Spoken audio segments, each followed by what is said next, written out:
UPSC civil service examination की तैयारी कर रहे मेरे डियर आईएएस फ्रेंड्स, एक बिहारी सब पे भारी परिवार में यूपीएससी सिविल सर्विस एग्जामिनेशन के honest and successful exam based preparation के लिए जो हमने मैराथन क्लास शुरू की है, उनके यूपीएससी गाइडेंस पार्ट में मैं आपका वेलकम करता हूं। फ्रेंड्स, अभी हम लोग एडवांस प्रिपरेशन पर बातें कर रहे हैं। आज हिस्ट्री को लेकर हम लोग सिलेबस वाइज चलेंगे, जैसे यूपीएससी ने अपने सिलेबस में सब्जेक्ट्स को दे रखे हैं। तो आज हम लोग हिस्ट्री को लेकर बातें करेंगे कि एडवांस प्रिपरेशन के लिए आपको कौन से बुक्स पढ़ने चाहिए, वो सोर्सेस क्या हो सकते हैं।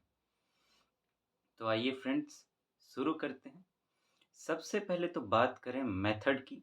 मेथड आपके दिमाग में बिल्कुल क्लियर होना चाहिए कि एडवांस में आपको कौन सा मेथड यूज़ करना है, किस तरीके से तैयारी शुरू करनी है। ऐसा भूल से भी हमें नहीं करना है कि बस जो बुक्स हैं हम उसे ले आएँगे और डायरेक्टली उसे पढ़ना शुरू कर देंगे। पढ़ने से पहले उसकी प्लानिंग करनी बहुत ज़रूरी है कि किस तरीके से पढ़ना है, ताकि बीच में फिर आप कन्फ्यूज़्ड ना हों। अगर आप कन्फ्यूज़्ड रहेंगे, क्लियर नहीं रहेंगे कि मुझे ऐसे-ऐसे जाना है, तो फिर वो ज़्यादा टाइम टेकिंग हो जाएगा आपके लिए। और फिर सच कहिए तो मन इसीलिए नहीं लगता है। एक पढ़ाई में मन ना लगने का एक बहुत बड़ा फैक्टर ये भी है कि हमें पता नहीं होता कि किस तरीके से जाना है और ख़त्म कब होगा ये। तो हम एक अनवांटेड जर्नी पर चलते रहते हैं, जो कि ग्लूमी होता है, बादलों से घिरा हुआ लगता है कि कुछ पता नहीं चल रहा है।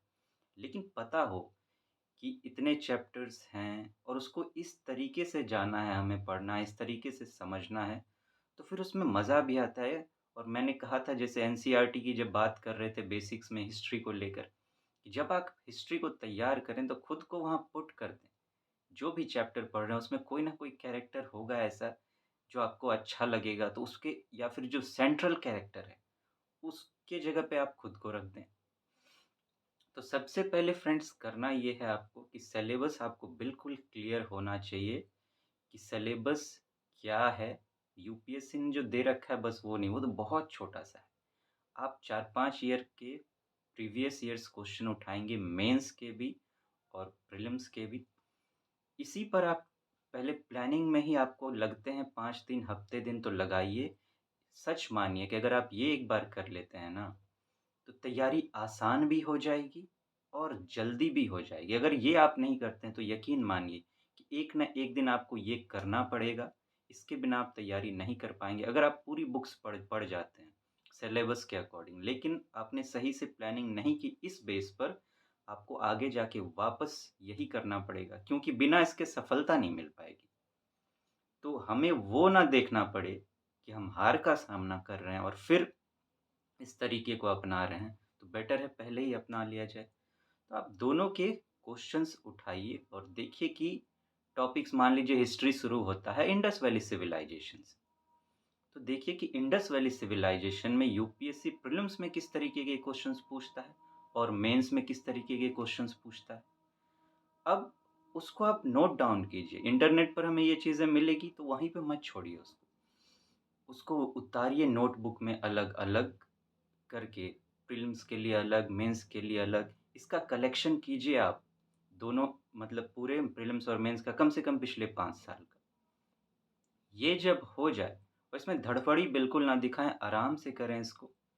ये करने के बाद आपको पता चलेगा ओरिजिनली कि सिलेबस है क्या, क्योंकि अब आप मान लीजिए इंडस वैली सिविलाइजेशन आपका फर्स्ट टॉपिक है। अब आपने देखा कि इस पर ऐसे-ऐसे क्वेश्चन आते हैं, उसको उसके नीचे लिख दीजिए। इसी तरह आपको जितने भी हिस्ट्री में हैं आपके टॉपिक्स, सिलेबस में आपके, उनके साथ करना है ये। अब आपका रियल सिलेबस तैयार हुआ है और आपको पता है कि कैसे जाना है। क्योंकि अब जब आप तैयारी करेंगे बुक से, तो पढ़ते वक़्त आपको ये ध्यान रहेगा कि यूपीएससी कैसे क्वेश्चन पूछता है और मुझे किस तरीके से पढ़ना है। तो आपके लिए एक बहुत बेहतर रास्ता हो जाएगा। तो ये पहले आपको करना है फ्रेंड्स, उसके बाद आपको बुक्स उठानी है। अब वो बुक्स कौन-सी होगी, उन पर बातें करते हैं। हिस्ट्री की बात करें तो यूपीएससी अलग-अलग डिज़ाइन से क्वेश्चन पूछता है। टॉपिक्स इम्पोर्टेंट होते हैं। मेंस की ख़ासकर मैं बात करूँ तो टॉपिक्स बड़े इम्पोर्टेंट इम्पोर्टेंट लिए जाते हैं। प्रीलिम्स में पहले बड़े मेन टॉपिक लिए जाते थे जो हम ज़्यादा पढ़ते, लेकिन अब वो अनयूजुअल टॉपिक ज़्यादा लेने लगा है, जो हम ज़्यादा जिस पे हमें लगता है कि इससे तो क्वेश्चन नहीं बन सकते, क्योंकि उस पर वो ऑलरेडी बहुत बार पूछ चुका है। लेकिन वहाँ थोड़े से कम इम्पोर्टेंट या थोड़े से ज़्यादा इम्पोर्टेंट दोनों पे क्वेश्चन आते हैं। कम इम्पोर्टेंट वाले लेकिन वो पार्ट होंगे प्रीलिम्स में जिनकी चर्चा करंट में हुई होगी, तो आप उससे जोड़कर उसे देखते रहें। करंट पर तो हम लोग अलग से बातें करेंगे, एडवांस में ही आगे जाकर करंट पर कि उसकी तैयारी आप कैसे करेंगे। अभी आइए फ्रेंड्स इस पर आते हैं। सबसे पहले art and culture. Art and culture की बात करें तो इससे बहुत क्वेश्चन यूपीएससी पूछता है। हिस्ट्री से करीब 8 क्वेश्चंस आते हैं, आप जानते हैं, मेंस में। और प्रीलिम्स की बात करें तो करीब 15 क्वेश्चंस हिस्ट्री से पूछे जाते हैं, उसके आसपास ही रहते हैं। तो बहुत इम्पोर्टेंट है आपके लिए, एक स्ट्रॉन्ग पिलर है आपके एग्ज़ाम का। आर्ट एंड कल्चर की बात करें तो देखिए, ऐसे आर्ट एंड कल्चर बहुत बड़ा है अपने आप में, लेकिन जब आप क्वेश्चन देखेंगे आर्ट एंड कल्चर पोर्शन से, प्रीलिम्स में यूपीएससी के पूछने का ढंग अलग है और मेंस में बिल्कुल ही अलग है। तो आपको देखना पड़ेगा कि मेंस के पॉइंट ऑफ व्यू से मुझे किस पर ज़्यादा ध्यान देना है और प्रीलिम्स के पॉइंट ऑफ व्यू से किस पर ध्यान देना है। तो आप उस तरीके से सेलेक्ट करने के बाद फिर बुक्स को लेंगे। आर्ट एंड कल्चर के लिए नितिन सिंघानिया की बुक अच्छी है। ऐसा मैं क्यों कह रहा हूँ? क्योंकि मैंने उसे देखा है, रिसर्च किया है, सिर्फ़ इसी को नहीं, आर्ट एंड कल्चर पे मैंने बहुत सारी बुक्स देखी हैं, उन पे रिसर्च की है। ये बुक इसीलिए अच्छी है क्योंकि सिंपल लैंग्वेज में लिखी गई है, सबसे पहली बात, और थोड़ी डिटेलिंग भी अच्छी है। लेकिन एक बात मैं सावधान करना चाहूँगा, ये बुक्स बहुत बड़ी है। ये बुक जो है बहुत बड़ी है, 28 चैप्टर्स और 4 अपेंडिक्स दिए हुए हैं इसमें। इतना आपको नहीं पढ़ना है। इसमें से हार्डली आपके लिए 11 चैप्टर इम्पोर्टेंट है और 3 अपेंडिक्स इम्पोर्टेंट है। तो आपके सिलेबस से जो मैच कर रहा हो, इसीलिए देखिए मैंने आपको पहले सिलेबस तैयार करने को कहा है। अगर आप उस तरीके से सिलेबस नहीं तैयार करेंगे तो हो सकता है आप पूरा बुक पढ़ने के चक्कर में पड़ जाएँ और आपका बेवजह समय खराब हो जाएगा। क्योंकि इसमें करीब मैंने क्या कहा, 28 में से सिर्फ़ 11 चैप्टर, और उस 11 चैप्टर में भी कुछ ही टॉपिक्स इम्पोर्टेंट है। एक-एक चैप्टर में बहुत सारे सब टॉपिक्स दिए हुए हैं। तो मान लीजिए एक चैप्टर में 10 टॉपिक है। उस 10 टॉपिक में से मुश्किल से आपके लिए 4-5 इम्पोर्टेंट होगा या 2-3 इम्पोर्टेंट होगा, किसी में तो 1 भी इम्पोर्टेंट हो सकता है। तो वो 11 चैप्टर प्लस 3 अपेंडिक्स मैंने कहा, उस 11 चैप्टर में भी आप समझिए कि आधा का आधा आपको पढ़ना है। तो ये बिल्कुल पता होना चाहिए कि मुझे कौन-सा पढ़ना है। उसको आप बुक में पहले टिक मार्क कर लीजिए और फिर ये टिक मार्क आप कैसे करेंगे? जो आपने सिलेबस तैयार किया है लाइन बाय लाइन, उस हिसाब से आप टिक कर लीजिए, फिर उसको पढ़िए। और देखिए, बुक्स पढ़ने को मार्केट तो आप जानते हैं भरा पड़ा है। सब अलग-अलग तरीके के बुक्स आपको सजेस्ट करेंगे।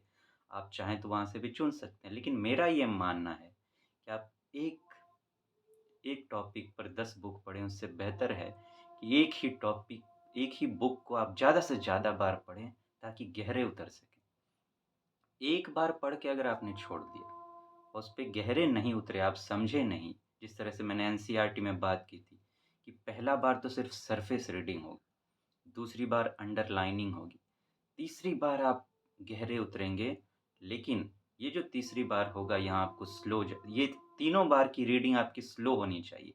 आप स्पीड में नहीं जा सकते। अगर स्पीड में गए तो समझ नहीं आएगी, गहरी समझ पैदा नहीं होगी और फिर यूपीएससी के मेंस के आंसर देने में आपके लिए बहुत दिक्कत हो जाएगी आपको। और प्रीलिम्स के भी यूपीएससी अब जिस तरीके के क्वेश्चन पूछने लगा है, आप जानते हैं, ऑप्शंस चेंज हो गए, ओनली 1, ओनली 2, ऑल 3, नन। इसमें हर स्टेटमेंट की समझ आप में गहरी होनी चाहिए। और समझने की बात मैं इसलिए भी करता हूँ क्योंकि अगर आप अच्छे से समझ जाते हैं और हो सकता है कि थोड़ी बहुत आपके दिमाग में भ्रम पैदा हो जाए कि क्या यही है, नहीं है, भूल रहे हैं। तो अगर आपने याद किया है तब अगर ऐसा कंडीशन है, तब तो आपको दिक्कत हो जाएगी। लेकिन अगर आपने समझा है, तो उस बेस पर आप अंदाज़ सही-सही लगा सकते हैं कि यहाँ पे ये हो सकता है। तो ये आपकी ज़्यादा मदद करेगा। तो बिल्कुल सेलेक्टिव स्टडी करें, ज़्यादा बुक्स के चक्कर में बिल्कुल पढ़ने की ज़रूरत नहीं, वो बेवजह आपको भटकाएगा इधर से उधर और सब में एक ही बात होती है लगभग-लगभग। कोई एक्स्ट्रा नहीं होता, बस दिक्कत ये होती है कि अब देखिए अलग-अलग राइटर ने लिखा है तो अपने पॉइंट ऑफ व्यूज़ कुछ डाल देता है, तो वो हमें अलग लगती है, लेकिन होती बातें एक ही। तो बेहतर है कि आप एक के साथ अपना दिमाग लगाएँ और उस पर ज़्यादा से ज़्यादा समय लगाएँ, उसके साथ इनोवेशन करें कि इसको मैं बेहतर से बेहतर अपने अंदर कैसे डालूँ। तो आप ये पढ़ सकते हैं, लेकिन बहुत सेलेक्टिव, ये बहुत बड़ी बुक है, आप ध्यान रखिए। मॉडर्न के लिए स्पेक्ट्रम अच्छी बुक है। इसे भी मैंने देखी है और भी बुक्स देखी है, इंस्टीट्यूट्स वगैरह जो मार्केट में भरे पड़े हैं, सब बुक्स मैंने देखी है, सब पे रिसर्च की है। ये आपके लिए बेनिफिशियल इसीलिए है क्योंकि उसमें पॉइंटेड फॉर्म्स में बातें दी हुई है। लेकिन यहाँ भी ध्यान रहे पूरी स्पेक्ट्रम आपके लिए इम्पोर्टेंट नहीं है। इसमें बहुत सारे चैप्टर्स दिए हुए हैं, अंत में जाके अलग-अलग चीज़ें भी दी हुई हैं। तो इसीलिए मैं बात कर रहा हूँ देखिए हर जगह सिलेबस, सिलेबस, सिलेबस। बिल्कुल क्लियर होना चाहिए वो बिटवीन द लाइन्स और वो सिलेबस आप प्रीवियस ईयर्स क्वेश्चन के साथ मिक्स करके ही तैयार करें जैसे मैंने कहा है, ऐसे नहीं हो पाएगा। किसी और इसमें खुद मेहनत करें, किसी और को इन्वॉल्व ना करें आप कि हाँ, ये। जब हिस्ट्री पर हम लोग जीएस में तैयार करेंगे, अभी तो हम लोग इकोनॉमिक्स क्लास कर रहे हैं, वहाँ तो मैं बताऊँगा ही। लेकिन अभी अगर आपको ज़रूरत हो, तो आप खुद मेहनत करें, किसी और की मतलब अगर नोट्स इस पर तैयार हों तो आप वो ना लें। क्योंकि जब आप खुद करेंगे ना तो आप चीज़ों को देखेंगे गहरे तौर पर, समझेंगे। सोचिए, पिछले 5 साल के यूपीएससी के क्वेश्चन्स आपको देखने को मिलेंगे, सीखने को मिलेंगे वहाँ से, आपके दिमाग में रच बस जाएँगे। तो सब चीज़ में ये आपकी मदद करेगा, न्यूज़पेपर रीडिंग में, पढ़ने में, क्या इम्पोर्टेंट है, नहीं है, यूपीएससी कैसे पूछता है, यूपीएससी की माइंड आप समझ जाएँ। तो बेहतर होगा कि आप खुद तैयार करें। अब बात आती है एंशिएंट एंड मिडाइवल की। इसमें भी आप टिक कर लें मैंने कहा, जो ज़रूरी है उसे ही पढ़ें बस। एंशिएंट मिडाइवल के लिए एनसीईआरटी आपके लिए मुझे लगता है सफिशिएंट होगी और हर चैप्टर में जैसे कि मान लीजिए अकबर के ऊपर है या मतलब मुगल काल के ऊपर है या मौर्य पे है, तो उसकी कुछ आर्ट एंड कल्चर के भी पोर्शन होते हैं। तो आर्ट एंड कल्चर वाला जो उसका पोर्शन होगा उस चैप्टर का, उसे आप नितिन सिंघानिया से ही तैयार कर लें और बाकी एनसीईआरटी। लेकिन मान लीजिए फिर भी आपको लगता है कि नहीं इससे बात नहीं बनेगी, आप ज़्यादा उत्सुकता आपको हो रही है कि मुझे कुछ और पढ़ना चाहिए, तो कोई एक बुक मैं सजेस्ट करूँगा। कोई भी एक बुक आप एंशिएंट और मिडाइवल के ऊपर, ये बुक मैं कुछ यहाँ पे नहीं बताने के पक्ष में हूँ क्योंकि मुझे लगता है ये ही आपके लिए सफिशिएंट होगी, क्योंकि मैंने क्वेश्चन पूछने के डिज़ाइन यूपीएससी के देखे हैं।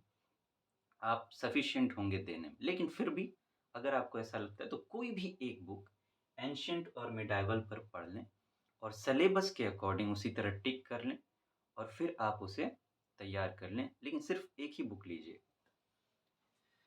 बात करें वर्ल्ड हिस्ट्री की तो एनसीईआरटी के अलावा कुछ पढ़ने की ज़रूरत नहीं है। एन वर्ल्ड हिस्ट्री में सिर्फ़ इम्पोर्टेंट टॉपिक्स जो हैं उसी पर क्वेश्चन आते हैं और ये मैं क्यों कह रहा हूँ, प्रीलिम्स में तो एक भी क्वेश्चन नहीं आएगा इस पर और मेंस में सिर्फ़ एक क्वेश्चन आता है, कभी-कभी नहीं भी आएगा।